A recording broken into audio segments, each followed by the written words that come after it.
kembali Pak Subhan Palal. Pak Subhan Palal itu tahu mereka punya hak ini, pokoknya bersuara.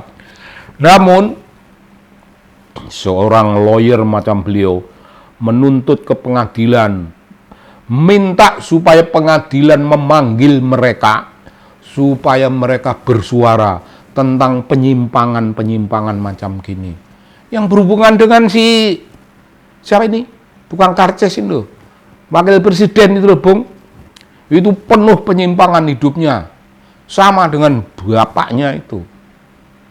Nggak tahu malu, anak kayak begini disodor-sodorkan. Jadi wakil presiden.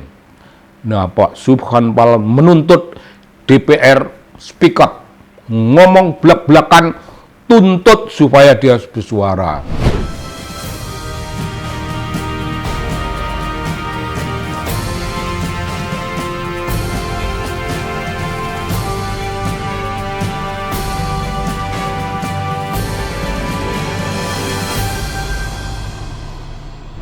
Gini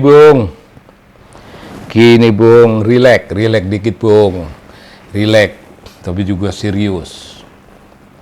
Kita bicara tentang seorang lawyer. Minggu lalu saya sudah membicarakan beliau, namanya Pak Subhan Palal. Tempo hari beliau saya bahas dari sudut tuntutan beliau kepada tentang surat keterangan yang dibuat oleh Departemen Pendidikan dan Kebudayaan untuk siapa ini, Bung, yang jadi wakil presiden ini.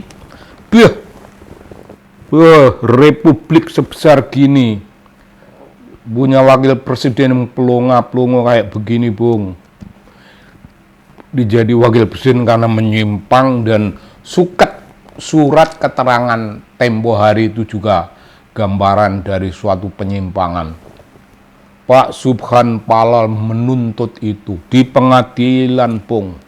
Di pengadilan. Orang yang membuat suket itu dipanggil ke pengadilan. Ya, begitulah tempo hari. Kita sudah membahasnya. Sekarang giliran yang lain lagi. Pak Subhan Palal sebagai lawyer itu jeli, Bung, memandang persoalan. Jangan terlalu banyak bicara, jangan terlalu banyak menyampaikan statement, pelan-pelan, sedikit, agak senyap.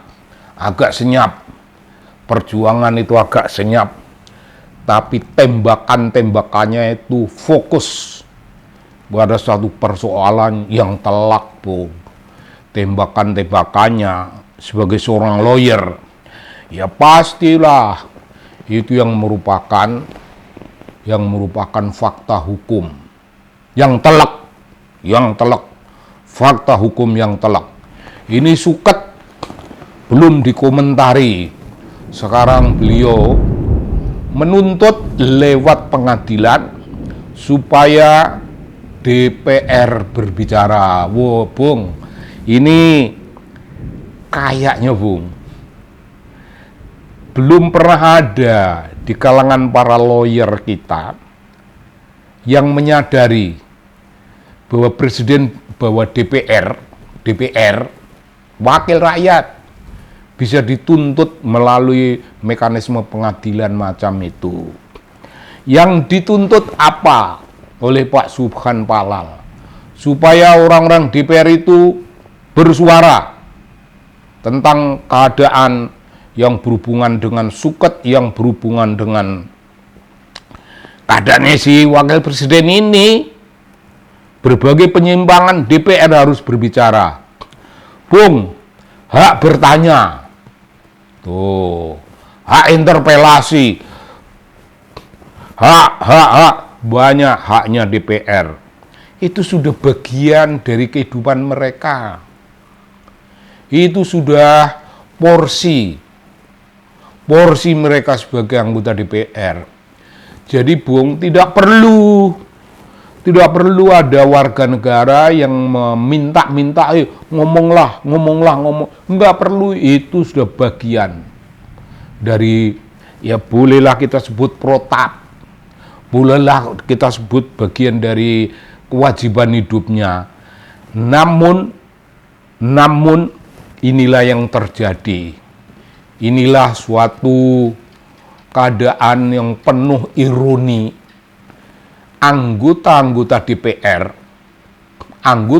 DPR senyap dalam banyak persoalan. Anggota DPR itu senyap, apa-apa diam, karena mereka berhitung.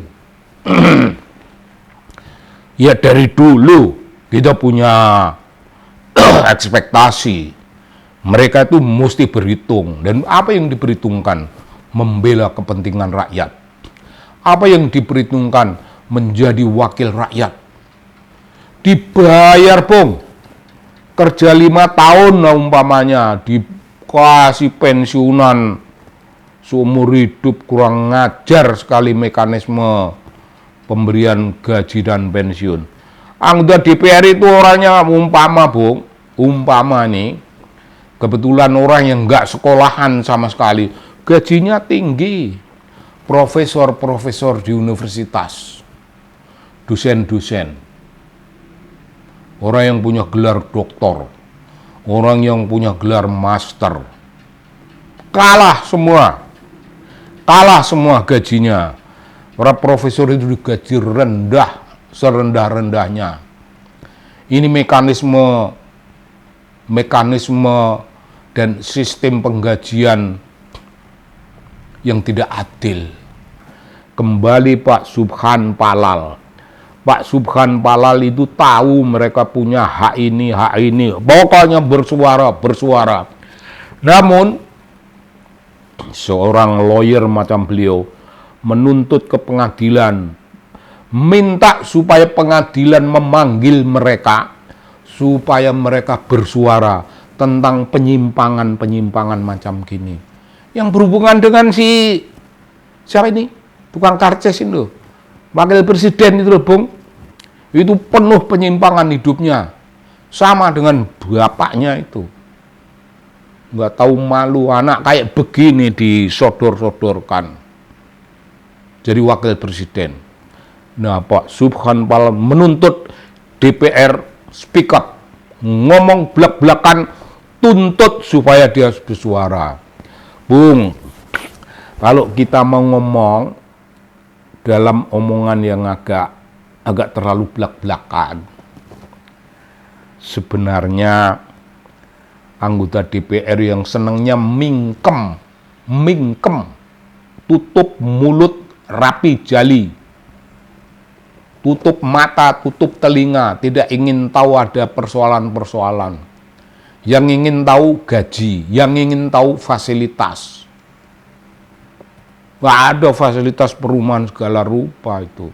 Nah, oleh Pak Subhan Palal, anggota DPR itu supaya mangap. Paham, Bung, ini kasar. Ungkapan ini kasar sekali. Tapi begitulah keadaannya, karena mereka mingkem.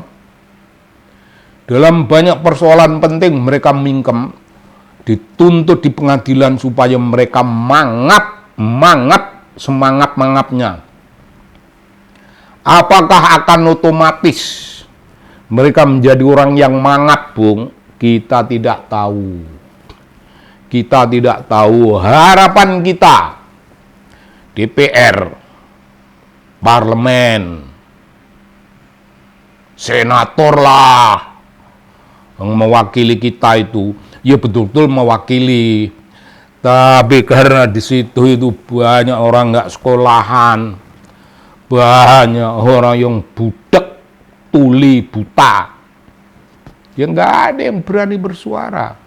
Ada persoalan yang begitu penting dalam masyarakat, mereka mingkem. Tapi lewat pengadilan Pak Subhan memaksa mereka mangaplah. Yo kasar bung. Tapi barangkali itulah bahasa yang dipahami oleh DPR. Kalau kita ngomong lembut-lembut, DPR tidak tahu. DPR akan nyaman, tapi begitu diungkapkan dengan ungkapan apa adanya macam gitu.